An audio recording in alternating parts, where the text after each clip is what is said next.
اللہ تعالیٰ سب کو بھلا دے گا. آدم سے کہانی شروع ہوگی، چلتے چلتے چلتے عیسیٰ علیہ السلام. پھر عیسیٰ علیہ السلام ایک بات کا اضافہ کریں گے کہ بابا میں نہیں کھلوا سکتا، لیکن آج میں تمہیں پتہ بتا سکتا ہوں کون کھلوائے گا. یہ کوئی نبی نہیں کہے گا. تو کہیں گے جی بتاؤ، کہیں گے جاؤ محمد الرسول اللہ صلی اللہ علیہ وسلم کی خدمت میں، ان کے سوا آج کوئی نہیں کھلوا سکتا. سارا مجمع آئے گا، یا رسول اللہ، یا حبیب اللہ، یا نبی اللہ، تھک گئے ہم، جنت کے دروازے بند ہیں، دروازہ کھلوائیں. تو آپ کہیں گے انا لہو، ہاں میں ہی کھلواؤں گا، میں ہی کھلواؤں. پھر آپ نے فرمایا میں سب کے سامنے سجدہ کروں گا اللہ تعالیٰ کو. پھر اللہ تعالیٰ اپنی تعریف کا مجھے الہام کرے گا، میں اللہ کی تعریف کروں گا جو ابھی مجھے بھی نہیں پتا کیا تعریف کروں گا، اس وقت اللہ تعالیٰ مجھے عطا کرے گا. پھر میرا اللہ کہے گا یا حبیبی یا محمد ارفع رأسک سل تعطا اشفع تشفع، اے میرے حبیب، اے میرے محبوب، سر اٹھا، سوال کر پورا ہوگا، سفارش کر مانی جائے گی. تو ہمارے نبی کہیں گے اللہ جنت کا دروازہ کھول. تو اللہ تعالیٰ فرمائیں گے اوپننگ سیریمنی تجھ سے ہوگی، تو اوپننگ کرے گا پھر کھلے گا، ایسے نہیں کھل سکتا. تو کہ میں تیار ہوں. تو جنت سے ایک سواری آئے گی اڑتے ہوئے اور ہیلی کاپٹر کی طرح لینڈ کرے گی اللہ کے نبی کے سامنے. تو آپ اس کے اوپر ایسے بیٹھ جائیں گے. تو اس کی جو رسی ہوتی ہے جس سے اس کو چلایا جاتا ہے، وہ رسی ایسے نیچے گر جائے گی. رسی کے نیچے گرنے کا مطلب ہے کہ اس سواری کو اللہ کے نبی نے خود نہیں چلانا، کوئی اور آئے گا جو رسی پکڑ کے چلے گا. اب اللہ کے نبی کی سواری کی رسی پکڑ کے چلنا یہ کوئی چھوٹا آنر تو ہے نہیں، لہٰذا سب یوں دیکھیں گے بھئی، چونکہ وہ خالی اس سے سب کو پتہ چل جائے گا کہ کوئی آئے گا، ورنہ اللہ کے نبی کے ہاتھ میں رہتی ایسے گئی. تو لہٰذا سب ایسے دیکھیں کون کون کون کون آئے گا بھائی، کون آئے گا بھائی. شاید ابو بکر آئیں، یہ تو اپنی طرف سے کہہ رہا ہوں، شاید عمر آئیں، عثمان آئیں، علی آئیں، نہیں بیٹے آئیں گے، حسن حسین آئیں گے. کتنے سوال اٹھ سکتے ہیں، جعفر آئیں گے، حمزہ آئیں گے، عباس آئیں گے. سب اس حیرانی میں ہوں گے، سب کی نظریں ایسے ایسے ہوں گی کہ میرے اللہ کا فرمان ہوگا بلال حبشی کو لایا جائے، یہ رسی اس کو پکڑائی جائے. بلال رضی اللہ تعالیٰ عنہ اللہ کے نبی کی سواری کی رسی پکڑ کر چلیں گے اور آپ نے فرمایا میں سب سے پہلے جنت کے دروازے پر دستک دوں گا، فَأُقَعْقِعَهَا فَيُفْتَحُ لِي، میرے لیے دروازے پر دستک دوں گا تو اندر سے آواز آئے گی. کون؟ میں کہوں گا محمد الرسول اللہ. وہ کہیں گے یا رسول اللہ حکم تھا آپ کے بغیر دروازہ نہ کھلے، میں کھولوں، میرے لیے کھلے گا، میں اندر جاؤں گا. تو آپ نے فرمایا میرے ساتھ میری امت کے غریب لوگ پہلے میرے ساتھ جنت میں داخل ہوں، میری امت کے غریب لوگ پہلے میرے ساتھ جنت میں داخل ہوں. پھر آپ نے ایک عجیب بات فرمائی کہ میں دیکھوں گا کچھ عورتیں مجھ سے آگے نکل جائیں گی، کچھ عورتیں مجھ سے آگے نکل جائیں گی. تو میں ان کو حیران ہو کر پوچھوں گا تم کون ہو جو اپنے نبی سے آگے جا رہی ہے؟ وہ کہیں گے یا رسول اللہ ہم وہ ہیں جو جوانی میں بیوہ ہو گئیں اور اپنے بچوں کی خاطر دوسری شادی نہ کی، ان کی تربیت کے لیے دوسری شادی نہ کی اور اپنے جذبات کو سینے میں دبا کے سو گئیں، ہم وہ ہیں. تو اللہ کے نبی نے فرمایا وہ مجھ سے بھی آگے گزر کے جائیں گی. ہمارے معاشرے میں کوئی بچی بیوہ ہو جائے، طلاق ہو جائے تو وہ ایک بوجھ بن جاتی. تو میرے نبی نے فرمایا تمہیں وہ صدقہ بتاؤں جس سے بڑھ کر کوئی صدقہ ہی نہیں ہے. کیا آپ نے فرمایا کہ میں تمہیں وہ صدقہ بتاؤں جس سے بڑھ کے کوئی صدقہ نہیں ہے. تو انہوں نے کہا جی وہ کیا؟ کہا الابنۃ المردودہ، جس کی بیٹی کو طلاق ہو گئی یا جوانی میں بیوہ ہو گئی اور لوٹ کے ماں باپ کے پاس آ گئی، اس پہ خرچ کرنا سب سے بڑا صدقہ. چونکہ ماں باپ بھی تنگ پڑ جاتے ہیں اور بھائی تو پہلے ہی کہتے ہیں کہاں مصیبت سر پہ آ پڑی ہے. تو میرے نبی نے اس کو کور کرنے کے لیے، کیونکہ زندگی تو حادثات کا نام ہے، ہوتے رہتے ہیں، تو میرے نبی نے فرمایا سب سے اعلیٰ درجے کا صدقہ ہے اس بچی پہ خرچ کرنا جو طلاق ہو کے گھر واپس آ جائے یا بیوہ ہو کے گھر واپس آ جائے، اس پہ خرچ کرنا سب سے اعلیٰ درجے کا خرچ ہے. تو ان کی یہ قربانی کہ وہ اللہ کے نبی نے فرمایا مجھ سے بھی آگے جا رہی ہوں. آپ نے فرمایا جنت کی چابی میرے ہاتھ میں ہے، اللہ کا جھنڈا میرے ہاتھ میں ہے، کوئی نبی جنت میں جا نہیں سکتا جب تک میرا قدم نہ پڑ جائے، اور کوئی امت جنت میں جا نہیں سکتی جب تک میری امت نہ چلی جائے. تو بھائیو اللہ کے خزانوں تک پہنچنے کا راستہ ہے محمد الرسول اللہ. اور چونکہ قیامت تک آپ نے نمونہ بننا تھا تو اللہ نے اپنے نبی کی زندگی کی ہر شے محفوظ کر دی، کوئی چیز چھپی نہیں ہے۔ آپ کے جسم مبارک سے نکلا ہوا ہر عمل 1435واں سال شروع ہو چکا ہے، محفوظ ہے، مکتوب ہے، موجود ہے۔ کسی نبی کا حلیہ ایسے موجود نہیں جیسے ہمارے نبی کا حلیہ موجود ہے۔ آپ چلتے کیسے تھے؟ یمشی تکفین، آپ چلتے تھے کہ جیسے کوئی آدمی اوپر سے نیچے آ رہا ہو، کہ تھوڑا سا آگے جھک کے چلتا ہے۔ اور آپ چلتے تھے کہ آپ کے پاؤں کا چلنے کا فاصلہ، قدم سے قدم فاصلہ چھوٹا ہوتا تھا، اور چال میں تیزی ہوتی تھی، چال میں تیزی، فاصلہ تھوڑا، اس طرح آپ چلتے تھے۔ آپ کے دیکھنے کا انداز کیا تھا؟ یہ جل نظرہ الملاحظہ، یوں دیکھتے تھے، یوں دیکھتے، شرم کی وجہ سے نظر نہیں اٹھاتے تھے مردوں میں بیٹھ کر، کبھی کبھی یوں آنکھ اٹھاتے تھے تو پھر کسی میں جرت نہیں ہوتی تھی کہ آپ کی آنکھوں میں آنکھیں ڈال کے دیکھ سکے، پھر سارے یوں ہو جاتے تھے۔ صرف 2 آدمی آپ کو دیکھ سکتے تھے اس وقت، جب آپ کی نظر اوپر ہوتی تھی تو 2 آدمی آپ کو دیکھ سکتے تھے، ایک ابو بکر اور ایک عمر، بس۔ آپ مسجد میں داخل ہوئے، آپ کے ادھر ابو بکر تھے، ادھر عمر تھے، سامنے مجمع تھا، آپ نے یوں ابو بکر کو پکڑا، یوں عمر کو پکڑا، یوں ان کے دونوں کے ہاتھ پکڑ کا، مجھے دیکھ رہے ہو؟ ہَكَذَا نُحْشَرُ يَوْمَ الْقِيَامَةِ، قیامت کے دن ہم تینوں یوں اٹھائے جائیں گے کہ میرے دائیں طرف ابو بکر ہوگا اور میرے بائیں طرف عمر ہوگا، اور ہم تینوں یوں اپنی قبروں سے نکلیں گے۔ زندگی کی ہر شے کیوں باقی ہے؟ یہ تو میں ادائیں چھوڑو، میرے نبی کی 9 بکریاں تھیں، 1 بکرا تھا، لبے ان کے نام اگر نہ ہوں تو کوئی ہماری شریعت میں فرق پڑتا ہے؟ لیکن میرے نبی کی بکریوں کے نام بھی ہم تک پہنچیں۔ ایک کا نام تھا عجوہ، ایک کا نام تھا سقیہ، ایک کا نام تھا برکہ، ایک کا نام تھا ورثہ، ایک کا نام تھا زمزم، ایک کا نام تھا اطلال، ایک کا نام تھا اطراف، ایک کا نام تھا قمرا، غیثا، یہ میرے نبی کی بکریوں کے نام ہیں۔ اور بکرا تھا، اس کا نام تھا یم، عجوہ، سقیہ، زمزم، برکہ، ورثہ، اطلال، اطراف، غیثا، قمرا۔ اور اس میں آپ کی بکری قمرا آپ کی زندگی میں مر گئی تھی، اتنی ڈیٹیل بھی موجود ہے۔ آپ کے 2 گدھے تھے، ایک کا نام تھا عفیر، ایک کا نام تھا یعفور۔ جس دن آپ کا انتقال ہوا، یعفور پورے مدینے کی گلیوں میں روتا پھر رہا تھا، وہ چیختا پھر رہا تھا، یہاں تک کہ کنویں میں چھلانگ لگائی اور مر گیا۔ آپ کی 4 اونٹنیاں تھیں، عزبا، شہبا، جدعا، قصوا۔ اس میں جو آپ کی اونٹنی عزبا تھی، ادھر آپ کا انتقال ہوا اور ادھر اس نے بیٹھے بیٹھے رونا شروع کر دیا، اور چارہ بھی چھوڑ دیا، پانی بھی چھوڑ دیا، اور بیٹھے بیٹھے بھوکی پیاسی مر گئی، چارہ نہیں کھایا، پانی نہیں پیا۔ آپ کے 2 خچر تھے، ایک کا نام تھا دلدل، ایک کا نام تھا فضہ۔ آپ کے 2 اونٹ تھے، ایک کا نام تھا عسکر، ایک کا نام تھا ثعلب۔ گھوڑے آپ نے بہت رکھے، آئے گئے، ورد، یعصوب، یعبوب، مرتجل، لزاز، طراز، ثقب، سبحہ، ورد، یہ سجل، یہ میرے نبی کے خوبصورت عالی شان گھوڑے ہیں۔ گھوڑوں کے نام بھی ہم تک آئے ہوئے ہیں۔ میرے نبی کا نسب اگر ہمیں نہ معلوم ہو تو ہماری شریعت میں کیا فرق پڑتا ہے؟ لیکن آدم علیہ السلام تک اللہ تعالیٰ نے اپنے حبیب کا نسب پیڑھی کو سلامت رکھا ہوا ہے۔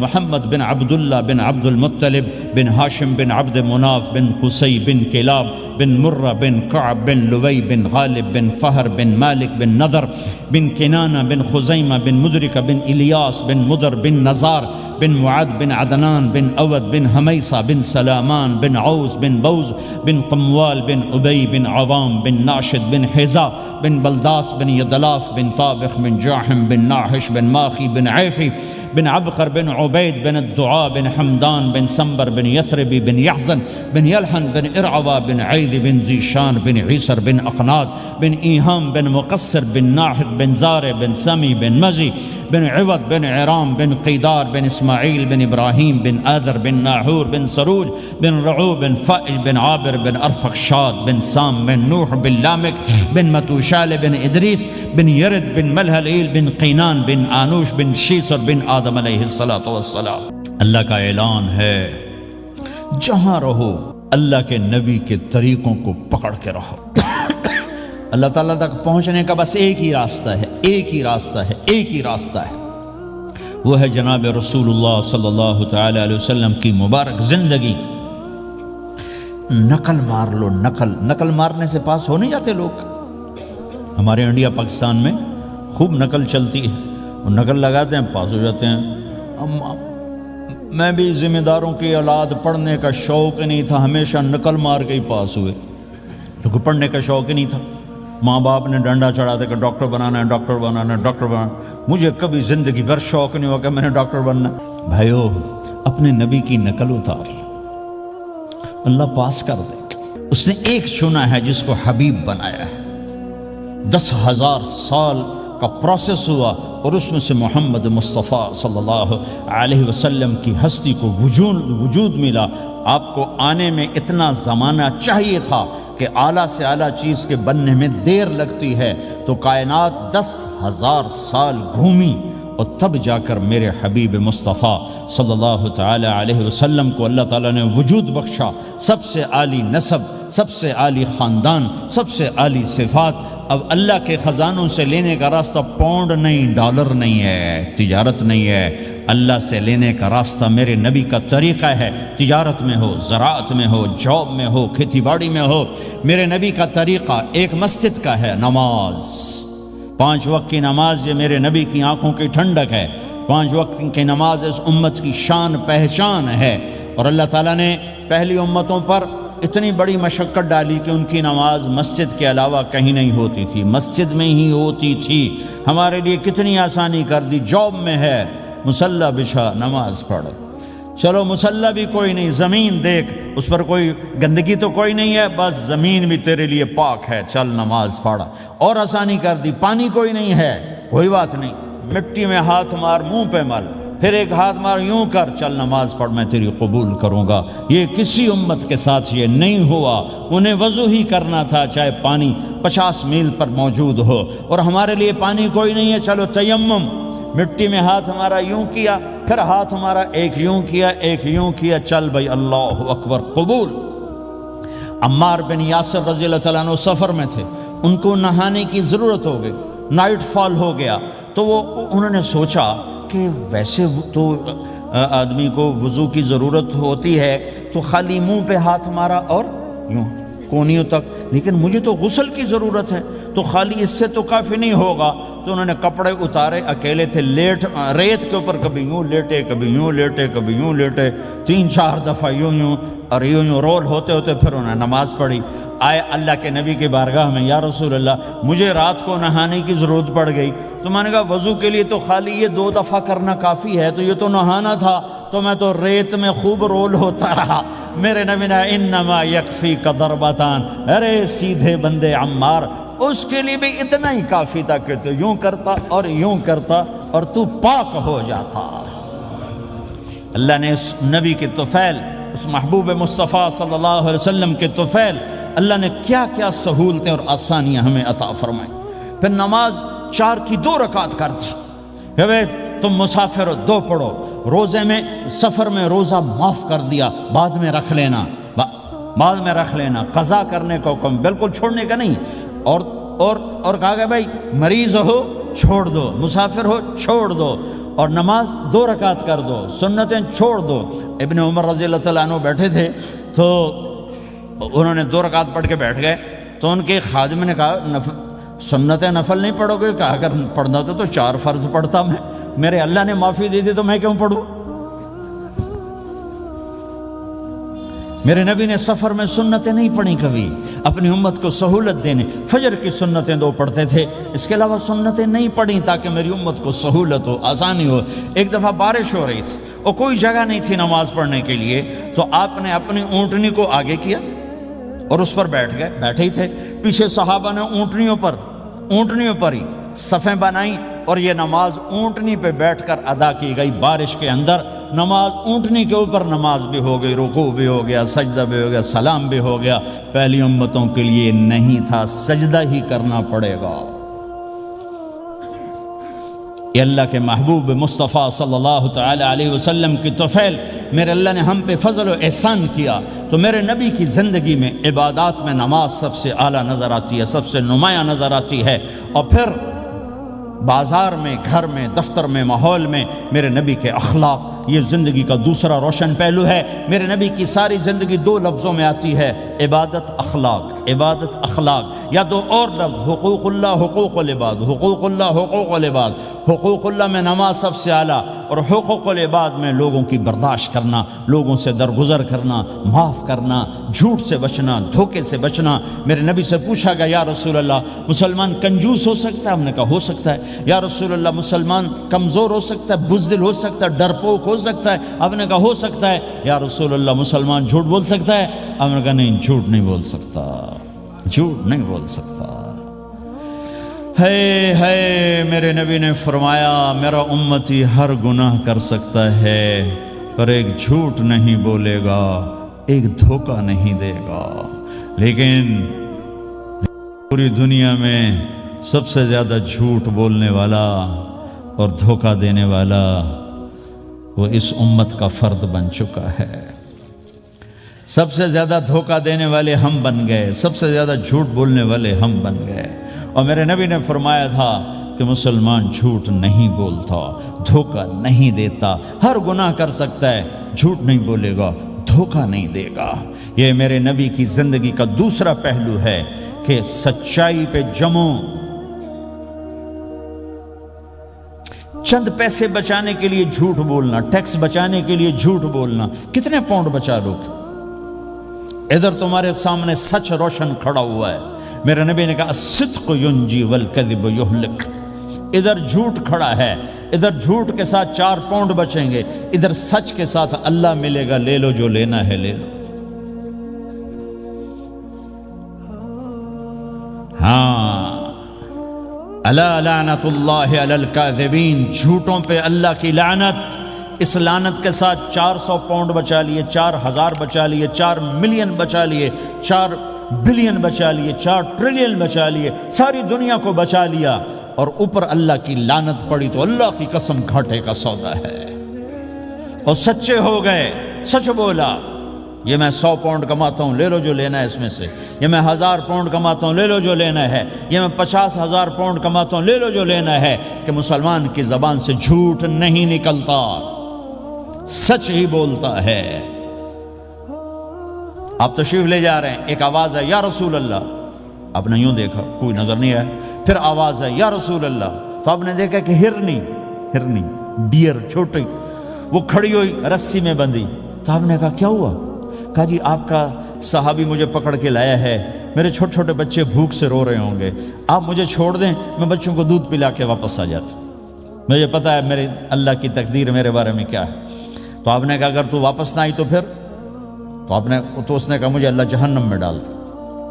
آپ نے اس کی رسی کھول دی، خود وہیں بیٹھ گئے، اس نے دوڑ لگائی اور پہاڑوں میں گم ہو گئی۔ تھوڑی دیر کے بعد وہ دوڑتی ہوئی آئی اور آ کے سر یا رسول اللہ میں حاضر ہو گیا۔ تو آپ نے اس کو باندھ کے وہیں آپ بیٹھ گئے نہیں۔ دیر کے بعد وہ صحابی آئے جنہوں نے اس کو شکار کیا تھا، پکڑا تھا، تو کہنے لگے، ان کا یا رسول اللہ آپ یہاں کیسے؟ کہ میں ایک درخواست لے کر آیا ہوں۔ کہ کیا؟ کہ یہ ہرنی مجھے ہدیہ کر دو۔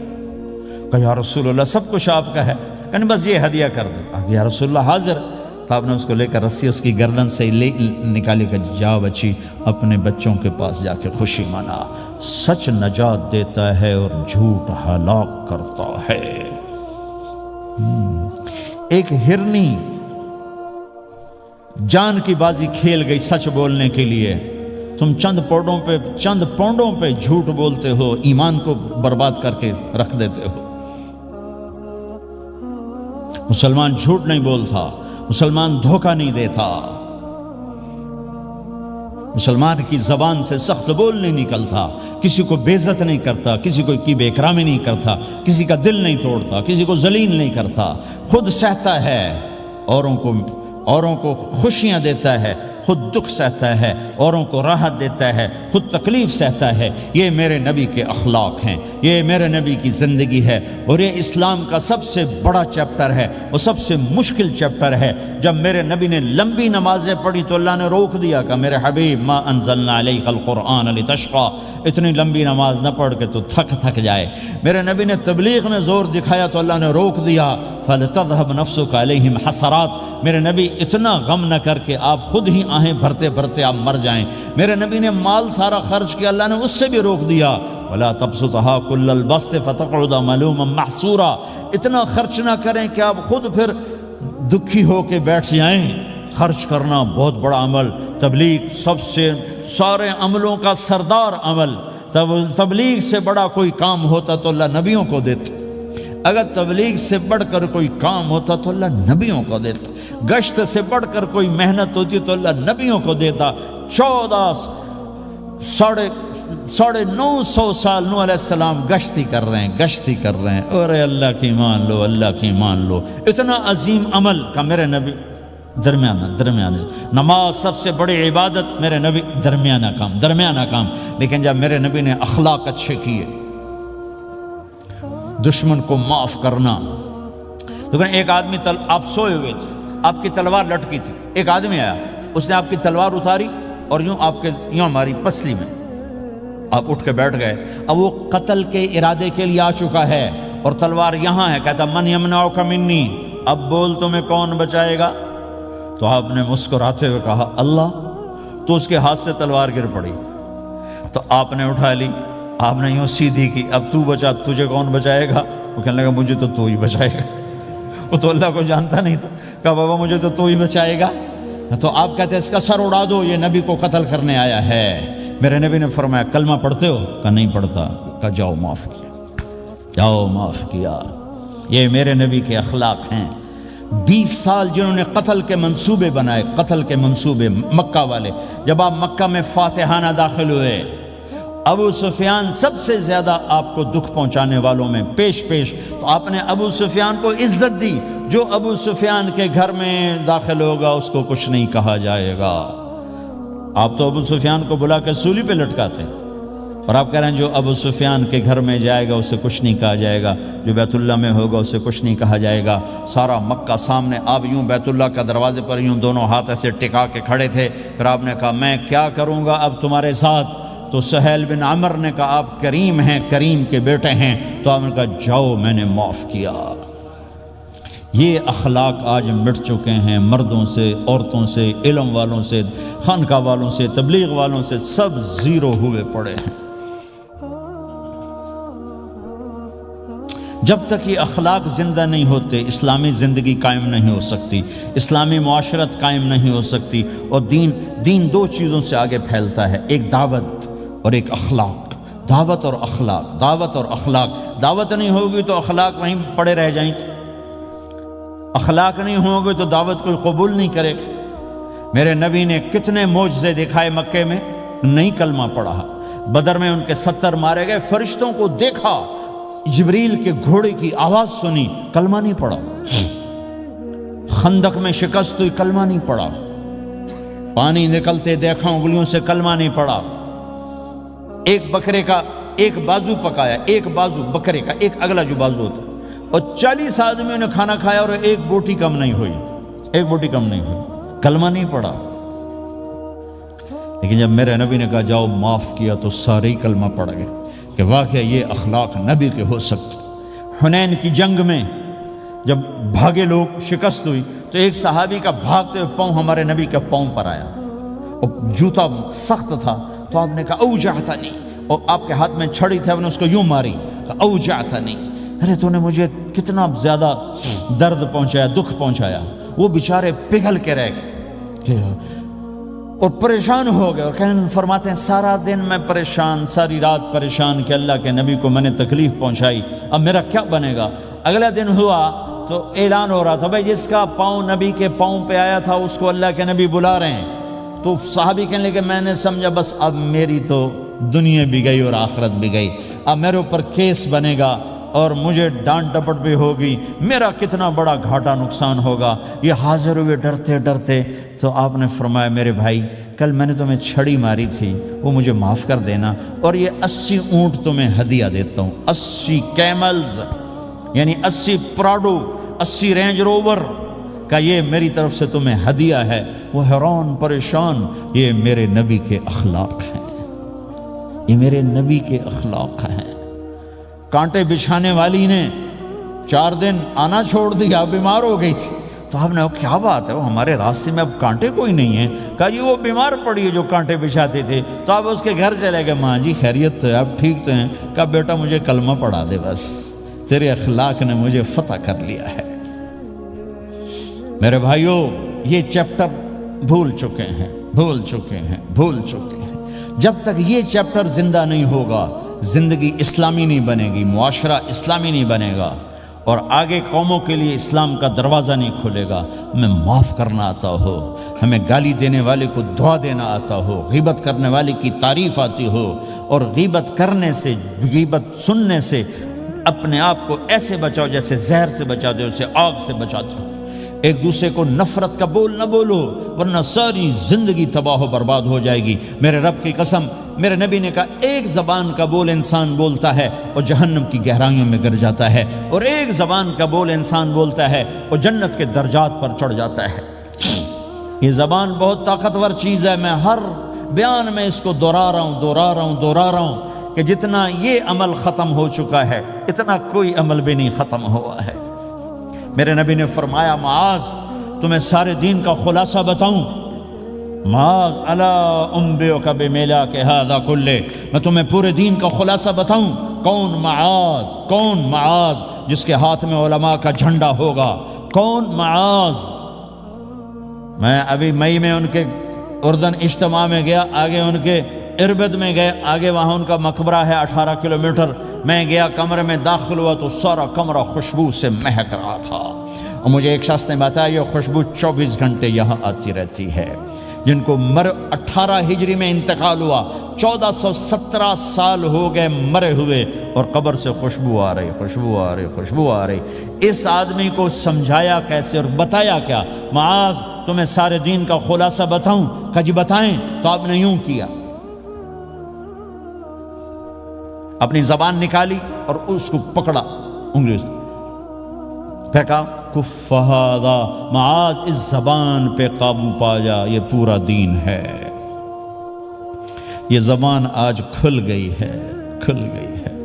حضرت لقمان علیہ السلام کا فرمان ہے، بیٹا میں چپ رہنے پہ کبھی نہیں پچھتایا، میں ہمیشہ اپنے بول پہ پچھتایا ہوں۔ معاذ نے کہا یا رسول اللہ زبان کے بول پہ پکڑ ہوگی؟ کہ تیرا بھلا ہو جائے معاذ، سب سے زیادہ جہنم میں دھکا دینے والی زبان ہوگی۔ اور ایک صحابی ہیں ابو دجانہ۔ کون ابو دجانہ؟ السابقون الاولون من المہاجرین والانصار، اس میں پہلی صف کے صحابہ۔ کون ابو دجانہ؟ جب آپ حج پر گئے تو اپنی جگہ مدینے کا امیر ابو دجانہ کو بنایا۔ ابو دجانہ حج میں شریک نہیں ہوئے، کہ آپ نے اپنی جگہ ان کو اپنا نائب بنا کے وہاں کھڑا فرمایا ابو دجانہ میری جگہ پر مدینے کا امیر ہے، یہ وہ ابو دجانہ ہیں۔ کون ابو دجانہ؟ جو جنگ بدر سے لے کر آخری حج تک ہر سفر میں شریک ہیں، ہر سفر میں شریک ہیں۔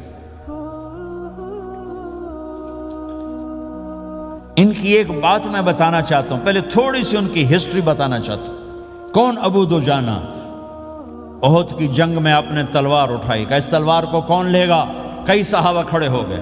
آپ نے کہا اس تلوار کا حق کون ادا کرے گا؟ سارے بیٹھ گئے، 3 آدمی کھڑے رہے، ایک زبیر بن عوام، ایک عمر بن خطاب، ایک ابو دجانہ۔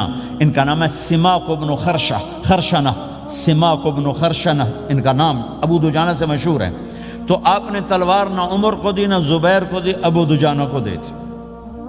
تو عمر رضی اللہ عنہ نے تو محسوس نہیں کیا، حضرت زبیر نے محسوس کیا کہ اس کو کیوں دی، مجھے کیوں نہیں دی؟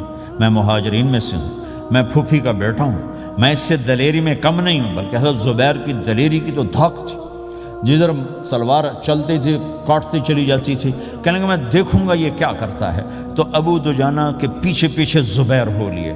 تو ابو دجانہ نے جو حملہ کیا تو 3000 کا لشکر تھا، اس کو چیر کے پار نکل کے، پورے لشکر کو کاٹ کے پار نکل کے، اور آگے عورتیں کھڑی تھیں جو مکے کے لشکر کو تیار کر رہی تھیں۔ نحن بنات طارقی نمشی علی النمارقی مشی القتل بوارقی المسک فی المخالقی المسک فی المفارقی والدر فی المخالقی ان تقبلوا نعانقی وتدبروا نفارقی فراق غیر وامقی۔ یہ گانا گا رہی تھیں اور ان کو تیار کر رہی تھیں۔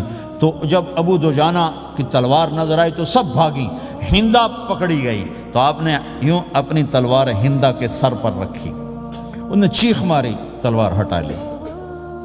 تو زبیر پیچھے پیچھے کہ یہ کیا کیا ہے؟ جنگ میں اگر کوئی عورت حصہ لے اسے مارنا جائز ہے، ویسے جائز نہیں ہے، عورت کو، بچے کو، بوڑھے کو ہاتھ لگانا جائز نہیں ہے۔ تو انہوں نے کہا تلوار کیوں نہیں چلائی؟ کہا میرے محبوب کی تلوار ہے، عورت کے خون سے رنگین کر کے اس کی شان نہیں گھٹانا چاہتا، یہ میرے نبی کی تلوار۔ پھر واپس ہوئے، پھر اٹیک کیا اور پھر مجمع کو چیر دیا۔ سامنے ایک آدمی آ رہا تھا ہاتھی کی طرح، اتنا لمبا موٹا تازہ، تو زبیر کہنے لگے میرے جی میں آیا کبھی اس کی ٹکر ہونا پھر میں دیکھوں ابو دجانہ کیا چیز ہے۔ تو اللہ کا کرنا ایسا ہوا، ابو دجانہ دونوں آمنے سامنے ہو گئے، تو وہ ایسے شاہ سوار تھے کہ دونوں طرف کے لشکر ذرا تھم گئے اور وہ دونوں بھڑ گئے۔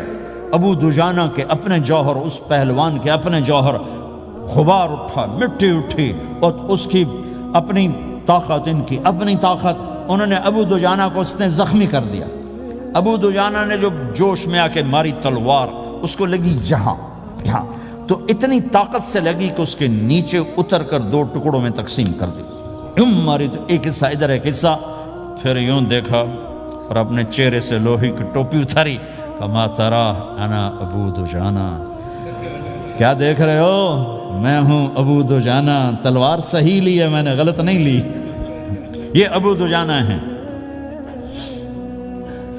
اور جب شکست ہو گئی احد کی جنگ میں، اور پھر 10-12 آدمی نے آپ کو گھیرے میں لیا ہوا تھا، ان میں ایک ابو بکر تھے، عمر تھے، علی تھے، طلحہ تھے، زبیر تھے، سعد بن ابی وقاص تھے، اور سہل بن حنیف تھے، عبادہ قتادہ بن نعمان تھے، اور ابو دجانہ تھے رضی اللہ تعالی عنہم، ان میں سے ایک ابو دجانہ بھی تھے۔ اور یمامہ کی جنگ میں ابو دجانہ شہید ہوئے، یمامہ کی جنگ میں شہید ہوئے۔ یہ ابو دجانہ کی تھوڑی سی سیرت آپ کے سامنے آئی ہے۔ اس کے بعد اب آپ ان کے قول کو سنو تاکہ اس کا وزن آپ کے سامنے آئے۔ یہ بدر کے شریک ہیں، اللہ کے نبی نے کہا بدر کا صحابی جو مرضی کرے بخشا گیا۔ یہ صلح حدیبیہ کے شریک ہیں، اللہ نے قرآن میں کہا لقد رضی اللہ، میں ان سے راضی ہو گیا۔ یہ صحابی ہیں، اللہ نے کہا کلا وعد اللہ الحسنی، اے میرا نبی تیرے ہر صحابی کے لیے جنت کا وعدہ ہے۔ اور اب یہ کیا کہتے ہیں؟ یہ کیا کہتے ہیں لوگو؟ ان ارجع عملی عند، لوگو میرے پاس، ابو دجانہ میرے پاس بخشش کا سب سے بڑا عمل جانتے ہو کیا ہے؟ بدر نہیں، احد نہیں، حدیبیہ نہیں، خندق نہیں، خیبر نہیں، فتح مکہ نہیں، آخری حج نہیں، کیا ہے؟ کیا ہے لوگو؟ ان ارجع عملی عندی، میرے پاس آخرت میں بخشش کا سب سے بڑا عمل بس ایک ہے کہ ما آذیت احدا بلسانی، میں نے اپنی زبان سے کبھی کسی کو دکھ نہیں پہنچایا۔ ولا اجد فی قلبی غلا لاحد، اور میرے دل میں کسی کے لیے بغض کوئی نہیں ہے، بس یہ میری بخشش کا عمل ہے۔ تو بھائیو، نبی کے اخلاق میں 2 چیزیں لے لو، ایک زبان سے کسی کو دکھ نہ دو، ایک دل میں کسی کا بغض نہ رکھو۔ اللہ کی قسم بغیر حساب کتاب کے جنت میں جاؤ گے۔ بڑے بڑے جنید بغدادی اور بڑے بڑے معرفت والے تمہیں دیکھتے رہ جائیں گے، تمہاری رفتار اتنی تیز ہوگی کہ تمہیں وہی پکڑ سکے گا جس کا یہ 2 عمل تم سے زیادہ اچھا ہوگا۔ جس روڈ پہ رش ہو تو آپ وہاں سے گاڑی ہٹا لیتے ہو، ادھر نہیں، ادھر رش ہے، وہ سائن وغیرہ آپ کو آ جاتے ہیں کہ بھائی ادھر بلاک ہے، ادھر نہیں جانا، ادھر جانا ہے۔ تو جہاں روڈ پہ رش ہوتا ہے تو قیمتی سے قیمتی گاڑی کی رفتار بھی آہستہ ہو جاتی، اور جہاں روڈ خالی ہوتا ہے تو پرانی گاڑی بھی بھاگے جا رہی ہوتی۔ ہمارے یہاں پرانی گاڑی ہوتی ہے نا، پرانی بسیں، اس کے پیچھے لکھا ہوتا ہے نہ انجن کی خوبی نہ ڈرائیور کا کمال، خدا کے سہارے چلی جا رہی ہے۔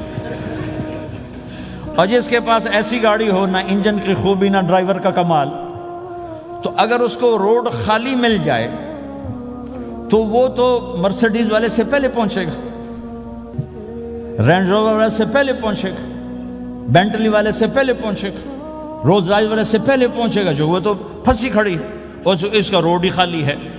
تو میرے بھائیوں، یہ میں ایک مثال دیتا ہوں، عبادات کی روڈ پہ بہت رش ہے، نمازی بے شمار ہیں، روزے دار بے شمار ہیں، عمرے والے بے شمار ہیں، حج والے بے شمار ہیں، اور تہجد گزار بے شمار ہیں، علماء بے شمار ہیں، حافظ بے شمار ہیں، ذکر والے بے شمار ہیں، بہت رش ہے، تبلیغ والے بے شمار ہیں، لیکن جو اخلاق والا روڈ ہے نا یہ خالی پڑا ہے۔ اس پہ موٹر زوکی پہ چڑھ کے آ جاؤ تو سب سے آگے نکل جاؤ، سائیکل پہ چڑھ کے آ جاؤ تو سب سے آگے نکل جاؤ، کہ روڈ ہی خالی ہے، اخلاق کا روڈ خالی ہے۔ غصے کو پینا، دکھ دینے والے کے سامنے،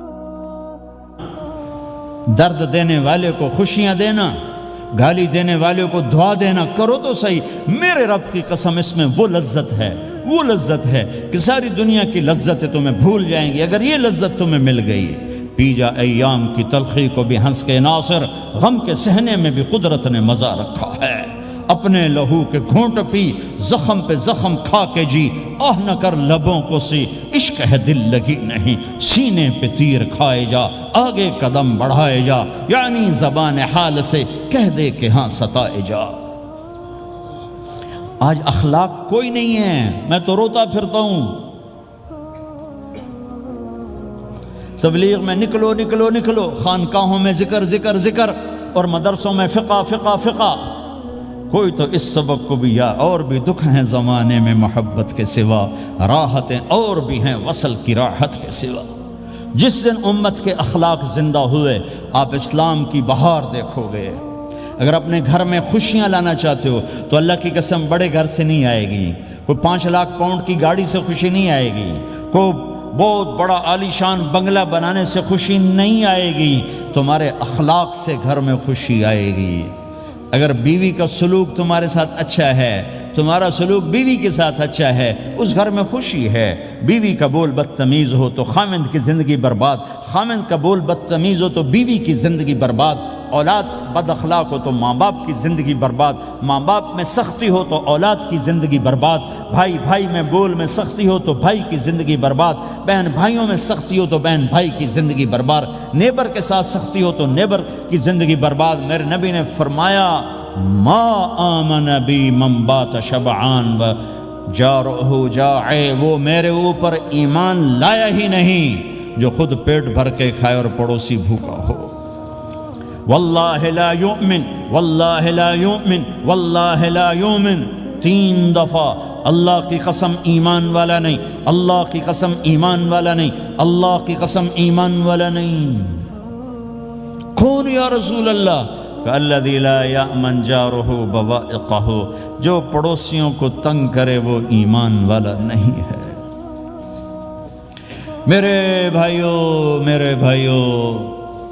یہ چیپٹر مٹ چکا ہے، کہیں نہیں دیکھنے کو ملتا ہے۔ ایسا نہیں کہ دنیا خالی ہو گئی ہے، لیکن 1 کروڑ میں 1 ملا تو کیا ملا، 1 کروڑ میں بھی 1 نہیں ملتا۔ میں بڑے لمبے سفر کر کر کے اس نتیجے پر پہنچا ہوں کہ 1 کروڑ مسلمان اکٹھے کروں، اس میں لاکھوں تہجد گزار ہوں گے، لاکھوں 5 وقت کے نمازی ہوں گے، اس میں لاکھوں عمرے حج کرنے والے ہوں گے، اس میں لاکھوں علماء حفاظ ہوں گے، لیکن شاید اخلاق والا ایک بھی نہ۔ اپنی زندگی کو اگر سکھ دینا ہے، چیزوں کے پیچھے نہ دوڑو، اخلاق بناؤ۔ مقدر کی چیزیں ملیں گی، کمائیوں میں حلال لاؤ، حرام سے بچو، سچ پہ آؤ، جھوٹ سے بچو، دھوکہ نہ دو کسی کو، ورنہ زندگی ویران ہو جائے گی۔ ٹیکس بچانے کے لیے جھوٹ نہ بولو، ورنہ دل کالا ہو جائے گا۔ جھوٹ پیسے کی خاطر، لعنت ہے اس دولت پر، لعنت ہے اس ملک پر۔ ہے کیا مثالیں اس امت نے قائم کی ہیں، اچھوں سے برے، بروں سے اچھے ہمیشہ پیدا ہوتے چلے آئے۔ یزید فاسق، فاجر، ظالم، 3 بر اعظم کی حکومت چھوڑ کے مر رہا ہے، 34 سال کی عمر، اور بعض آتا ہے 38 سال کی عمر، 40 سال کو نہیں پہنچا، 40 سال سے پہلے مر گیا۔ اس کا بیٹا معاویہ بن یزید رضی اللہ تعالیٰ عنہ، 3 بر اعظم کی حکومت، 3 بر اعظم کی حکومت، 40 دن حکومت کی، 40 دن، پھر اپنے سارے خاندان کو اکٹھا کیا اور کہا دیکھو لوگو، جس حکومت کے نیچے حسین کا خون گرا ہو میں اس حکومت پہ لعنت بھیجتا ہوں۔ یہ ہے تمہاری حکومت، جس کو مرضی دے دو، مجھے نہیں چاہیے۔ 3 بر اعظم کی حکومت چھوڑ دی صرف 22 سال کی عمر میں، 22 سال کی بھرپور جوانی کی عمر میں حکومت کو لات مار دی۔ میں چند پاؤنڈ کے لیے سچ کو لات مار دوں؟ میں چند پاؤنڈ کے لیے انسانوں کو دھوکہ دوں؟ تو بھائیو سچ کے عادی بنو۔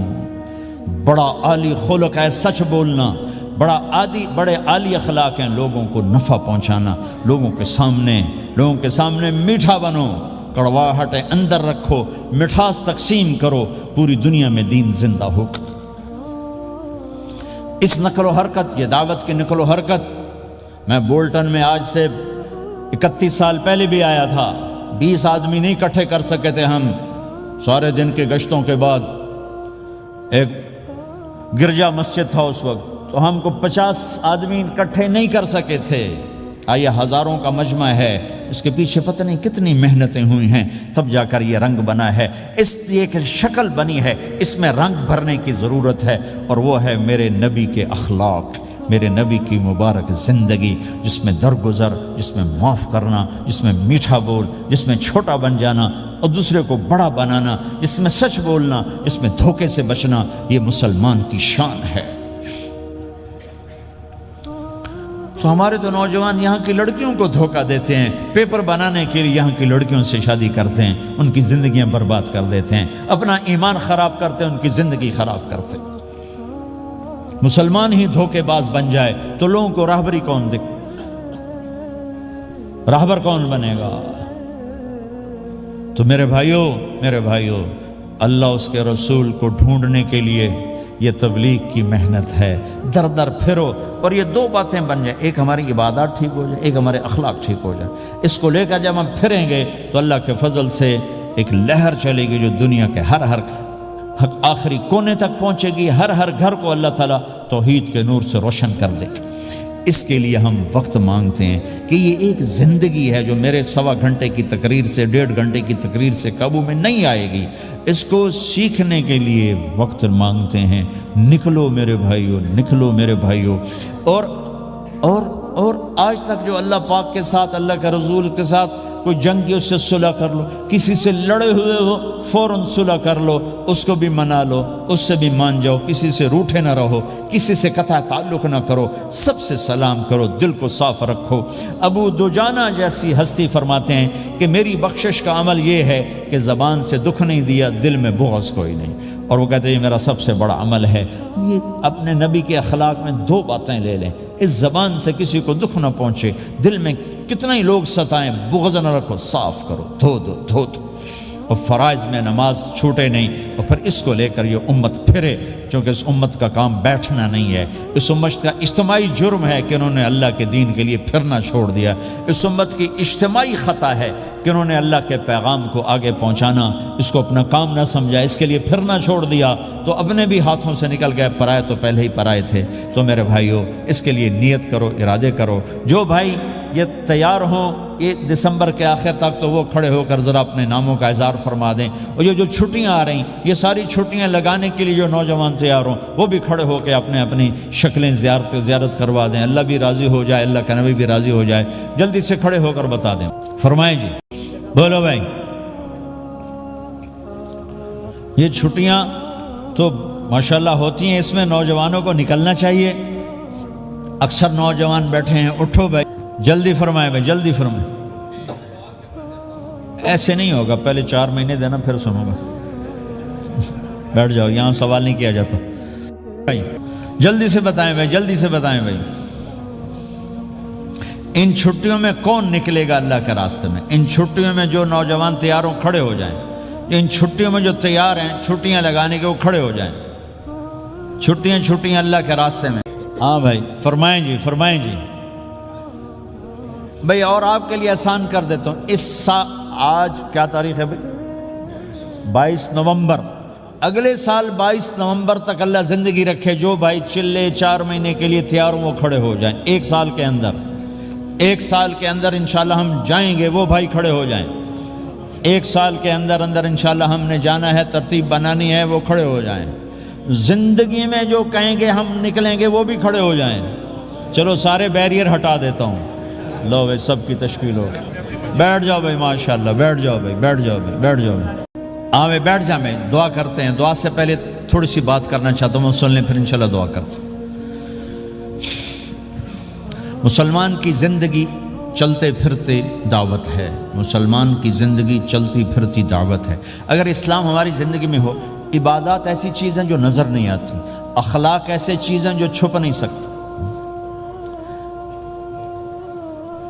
اخلاق ایک ایسی صفت ہے جس کو آپ چھپا نہیں سکتے، بد اخلاقی ایسی برائی ہے جس کو آپ چھپا نہیں سکتے۔ شراب تو چھپ سکتی ہے، اندر کمرے میں بیٹھ کے پی لے، روزہ چھپ سکتا ہے، نہیں رکھا کسی کو کیا خبر، نماز بھی چھپ جاتی، نہیں خبر پڑھی ہے کہ نہیں پڑھی، لیکن برے اخلاق بھی نہیں چھپتے اور اچھے اخلاق بھی نہیں چھپتے۔ ایک اچھے اخلاق خوشبو کی طرح مہکتے ہیں اور برے اخلاق گندگی طرح بدبو چھوڑتے ہیں۔ ہمارا معاشرہ اسلامی اس وقت بنے گا جب ہمارے اخلاق عالی ہوں گے، تو یہ نقل و حرکت اس کو طاقت پہنچائے گی۔ یہ گھر بیٹھنے سے چیز نہیں آئے گی بھائی، پھرنا پڑے گا، دھکے کھانے پڑیں گے، لیکن ان دھکوں میں بھی اللہ نے بڑی لذت رکھی ہے، بہت عجب نشہ ہے اس کا۔ جنید جمشید مجھے پہلی دفعہ ملا 97، جب وہ بہت بڑا اس وقت تھا، وہ لیجنڈ گلوکار، تو اس نے مجھ سے کہا کہ مولانا جس گلیمر کو پاکستانی نوجوان خوابوں میں دیکھتے ہیں، وہ گلیمر مجھے فزیکلی حاصل ہے، لیکن میرے اندر اندھیرا ہے، روشنی نہیں، خالی ہے۔ کیوں؟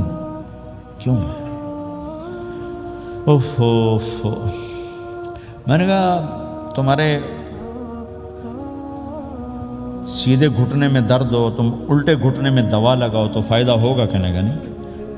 میں نے کہا اندھیرا تمہاری روح میں ہے اور تم روشن کر رہے ہو جسم کو، کبھی میوزک سے، کبھی کسی چیز سے، کبھی کسی چیز سے، تو عورت، شراب، میوزک، ان کا روح میں کوئی واسطہ ہی نہیں، یہ روح تک جاتی نہیں، ان کی پینیٹریشن جسم تک ہے، اور جسم کو کنٹرول روح کرتی ہے۔ جب روح میں بھوک اٹھتی ہے تو وہ پریشانی میں کی شکل میں ظاہر ہوتی ہے۔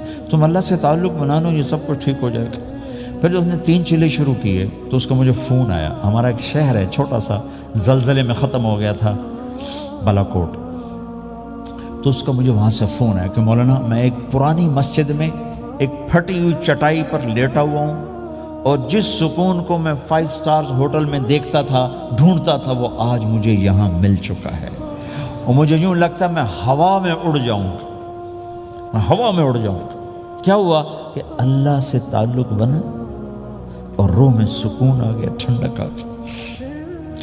تو ایک گناہوں سے بچنا اور ایک فرائض کو پورا کرنا، ایک اپنے اخلاق کو ٹھیک کرنا، یہ چند ایک کام ہیں جو کر لے گا اللہ اسے آباد کر دے گا۔ جہاں ہو نماز نہ چھوٹے، رمضان آ جائے روزے نہ چھوٹیں، زکوٰۃ فرض ہو جائے خوشی سے ادا کریں،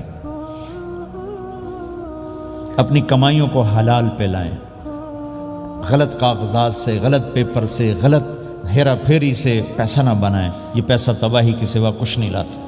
اپنی حلال کمائی کرو، کہ میرے نبی کا فرمان ہے جو صبح سے شام تک حلال کمانے میں تھکتا ہے، اس کے اس دن کے سارے گناہ معاف ہو جاتے۔ سعد بن معاذ بیٹھے تھے، ان کے ہاتھوں پر اللہ کے نبی کی نظر پڑی تو ہاتھ بڑے سخت تھے، تو آپ نے کہا سعد تیرے ہاتھ اتنے سخت کیوں ہیں؟ کہا جی میں اپنے باغ میں خود کام کرتا ہوں، اس سے یہ سخت ہو گئے۔ تو آپ نے سعد کا ہاتھ پکڑا اور ایسے چوما اور کہا اپنے بچوں کو حلال کھلانے میں بچوں کو حلال کھلانے میں جو ہاتھ ایسا ہو جائے گا اس پہ جہنم کی آگ حرام ہو جائے گی۔ تو بھائیو حلال جھوٹ نہ داخل کرو، چاہے کتنے بڑے مفتی فتویٰ دیں کہ ٹیکس بچانے کے لیے جھوٹ بولنا جائز ہے، میں کہتا ہوں نہیں، سچ۔ 2 سودے ہیں، ایک طرف چند 100 پاؤنڈ ہیں، ایک طرف سچ ہے، جس کو لینا ہے لے لو۔ سچ کو لوگے تو اللہ کے قدموں میں چلے جاؤ گے، اللہ کے حبیب کی چھاؤں میں چلے جاؤ گے، اللہ کی چھاؤں میں چلے جاؤ گے۔ جھوٹ، ہاں صرف جھوٹ بولنا جائز ہے، 2 بھائی لڑ پڑے ان میں صلح کرانے کے لیے جھوٹ بولنا جائز ہے۔ میاں بیوی لڑ پڑیں تو بیوی کو منانے کے لیے خامند جھوٹ بول سکتا ہے، خامند کو منانے کے لیے بیوی جھوٹ بول سکتی ہے۔ اس کے علاوہ جھوٹ نہیں ہے، سچ کے ساتھی بنو۔ اللہ کی قسم وہاں سے رزق آئے گا جہاں سے وہم و گمان بھی نہیں۔ پھر آپ اس حکومت کو دھوکہ دیتے ہو جو آپ کی ہمدرد۔ ہماری حکومتیں تو خود بھی چور ہیں، تو ان کو چور پڑے ہوئے، چوروں کو چور پڑے ہوئے۔ تمہاری حکومتیں تو چور نہیں ہیں، تو تم پہ خرچ کرتے ہیں۔ ان سے بینیفٹ لینا ہو تو پیچھے پیچھے ہو، ان کو ٹیکس دینا ہو تو کہا تو کدھر لکھا ہے شریعت میں ٹیکس دینا جائز ہے؟ کیا لکھا ہوا ہے؟ آگے مفتی بھی بیٹھو میں فتوے دینے کے لیے۔ جب ان سے نفع اٹھاتے ہو تو ان کو نفع پہنچاؤ، ان سے سہولتیں لیتے ہو ان کو سہولت پہنچاؤ۔ جو تمہارے خرچ کرنے میں دیانتدار ہیں ان کے ساتھ بددیانتی نہ کرو۔ مسلمان ہو اور دھوکہ، یہ دو چیزیں جوڑ نہیں سکتی۔ اپنی عیاشی تھوڑی کم کر دو تو اللہ اس میں برکت دے گا۔ آپس میں کبھی اونچ نیچ ہو جائے فوراً صلح کرو، لڑائی پہ باقی نہ رہو کہ یہ ہم نے بات نہیں کرنی، ہمارا سلام دعا ختم، ایسا کبھی نہیں کرنا۔ اونچ نیچ ہوتی ہے لیکن فوراً صلح کرو۔ ماں باپ میاں بیوی کٹھے رہتے ہیں تو ہمارا سسرالی معاشرہ بہت سخت قسم کا ہے۔ ماں باپ اتنی مداخلت کرتے ہیں بچے میں کہ ان کی زندگی تباہ کر دیتے۔ ساس سسر بہو پہ اتنا حق جتلاتے ہیں کہ خامد کا بھی اتنا حق نہیں رہ جاتا، اس سے زندگی ٹوٹ جاتی۔ اگر سسر ہو بہو کو عزت دو، ساس ہے بہو کو عزت دے، بہو ہے ساس سسر کو عزت دے۔ لیکن اللہ کی قسم ساس اور سسر کا بہو پہ کوئی شرعی حق کوئی نہیں۔ میرے بچے کی شادی ہوئی، میں نے اپنی بیوی سے کہا بات سنو، ہم کسی کی بیٹی کو لے کے آ رہے ہیں، اگر ماں بن کے دکھاؤ گی تو میں یہاں اس کو لاؤں گا، اور اگر ماں بن کے نہیں دکھانا تو میں اس کو الگ گھر دیتا ہوں، تاکہ ہم اس کی زندگی میں دخل انداز نہ ہوں، ہم ان کی زندگی کو خراب نہ کریں۔ اگر کسی کے پاس الگ گھر دینے کی وسعت نہیں ہے تو وہ خود تو الگ ہو سکتا ہے کہ نہیں ہو سکتا؟ ایک ہی گھر میں رہتے ہیں، الگ گھر کی وسعت نہیں تو دونوں باہر نکل جاؤ، بچوں کی زندگی سے باہر نکل جاؤ، اپنا ان پر حاوی نہ کرو ورنہ آپ خود بھی برباد ہو جاؤ گے، ان کو بھی برباد کر دو۔ کتنی طلاقوں کے پیچھے ساس اور سسر ہیں، کتنی طلاقوں کے پیچھے میاں بیوی کی آپس کی بدتمیزی ہے کہ اس ماحول میں برداشت کرنے کا رواج ہی ختم ہو گیا۔ برداشت نہیں کرنا، بڑا نقصان سہنا ہے، چھوٹا نہیں سہنا۔ ڈائمنڈ کیسے بنتا ہے؟ ڈائمنڈ کاربن ہے، وہ ڈائمنڈ کیسے بنتا ہے؟ وہ پریشر کو برداشت کرتا، اللہ چمکا کے اسے ڈائمنڈ بنوا دیتا۔ تو نوجوانوں کے ذمے ہے کہ اپنی بیوی کو پروٹیکشن دیں ماں باپ سے۔ ماں باپ زیادتی کریں سامنے آ جائیں، ہاتھ جوڑیں، پاؤں پکڑیں، بدتمیز نہ ہوں کہ ابا جی میں آپ کا حکم، اب مجھے اس کا کیا کرنا ہے، اماں جی اب مجھے فرمائیں میں کیا کرنا ہے، میرے ذمے ہے، اس کے ذمے نہیں ہے۔ بیوی زیادتی کرنے لگے تو اس کے سامنے ہو جاؤ، دیکھو بیگم یہ تیرا میرا رشتہ ٹوٹ سکتا ہے، ماں باپ کا رشتہ ٹوٹ نہیں سکتا ہے۔ ماں باپ کا وہ رشتہ ہے جسے توڑا نہیں جا سکتا، نکاح تو ایک بول پہ ٹوٹ جاتا ہے۔ میں تیری ہر ضرورت پوری کروں گا لیکن تو میرے ماں باپ کے لیے تکلیف کا باعث نہ بن، یہ مرد کی ذمہ داری ہے۔ ہم یہ معاشرہ بھلا چکے ہیں۔ ہمارے پڑوسی ذمہ دار تھے، ان کے بچے کے نکاح میں گیا تو وہ مجھ سے کہنے لگے مولانا میری بیگم نے مجھ سے کہا کہ دیکھو ہم زندگی گزار چکے ہیں، اب یہ بچے زندگی شروع کرنے لگے ہیں، تو پہلے میرے بیٹے کے لیے الگ گھر بنا اور اس کی بیوی کی ڈولی کو وہاں لے کے آ، میرے گھر میں نہ لانا کہ ایسا نہ ہو ہم میاں بیوی بچوں کی زندگی خراب کر دیں۔ تو پہلے میں نے بیٹے کا گھر بنایا ہے، اب اس کی شادی کر رہا ہوں، اس کی بیوی کی ڈولی وہاں اترے گی، میرے گھر میں نہیں اترے گی کہ ہم دونوں میاں بیوی کہیں ان کو خراب نہ کر بیٹھے۔ ہر آدمی کے پاس تو اتنے وسائل نہیں ہیں کہ وہ الگ گھر دے، لیکن یہ وسائل تو سب کے پاس ہیں کہ ان کی زندگی سے نکل جائے۔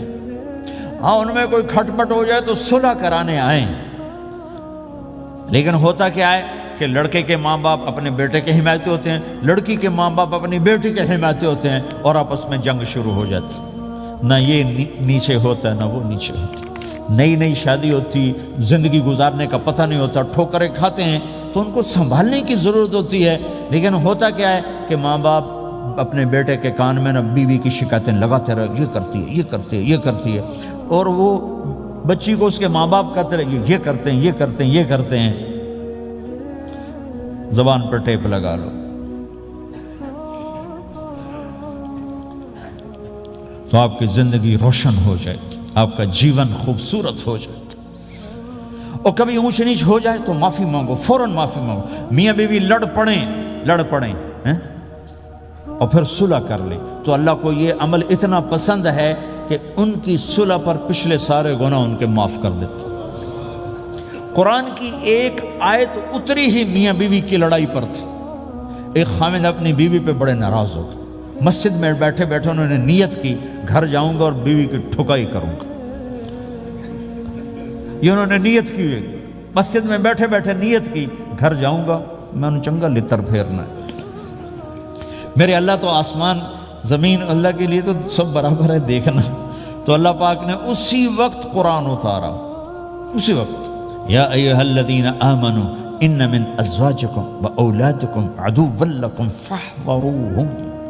اے ایمان والو، بیوی بچے اولاد، عدوکم نہیں کہا، عدوا لکم، بیچ میں لام لائے ہیں، یہ بتانے کے لیے کہ عدو اصلی معنی میں نہیں ہے، یہ اس معنی میں ہے کہ اے ایمان والو، تمہارا بیوی بچوں کے ساتھ ٹھائیا ہو سکتا ہے، کھٹ پٹ ہو سکتی ہے، جھگڑا چھوٹا موٹا ہو سکتا ہے، کیا کرنا ہے؟ فاحذروہم، اس سے بچنا ہے، بڑھانا نہیں، بچنا ہے۔ کیسے بچنا ہے؟ ان تعفو، اس جھگڑے کو بڑھانا نہیں، مٹانا ہے، وتصفحوا، اس کا اثر دل سے مٹانا ہے، وتغفروا، پھر دوسرے کو معاف کرنا ہے۔ یہ تین کام میاں بیوی کرو، اگلا میں کروں گا، فإن اللہ غفور الرحیم، تمہارے پچھلے میں سارے معاف کر دوں۔ تو اگر اس مجمع میں کوئی بیوی سے لڑا بیٹھا ہے تو جاتے جا کے صلح کر، کوئی ماں باپ سے لڑا بیٹھا ہے تو جاتے جا کے صلح کر، کوئی ماں باپ بچوں سے ناراض ہیں جا کے خود مان جائیں۔ اس ماحول میں بچوں کو پیار سے لے کے چلنے کی ضرورت ہے۔ میرے نبی کی زندگی محبت کا شاہکار ہے، ساری زندگی کسی کو ڈانٹا نہیں، ساری زندگی کسی کو ڈانٹا نہیں، اپنی وجہ سے کسی پہ ہاتھ نہیں اٹھایا، اپنی وجہ سے۔ حسن انس فرماتے میں نے 10 سال اللہ کے نبی کی خدمت کی، ایک دفعہ نہیں کہا یہ کیوں کیا، ایک دفعہ نہیں کہا یہ کیوں نہیں کیا۔ تو بھائیو، یہ خوبصورت زندگی ہے۔ آپ کے ہاں تو خادم نہیں ہوتے، سارا گھرانہ ہی خادم ہوتا ہے۔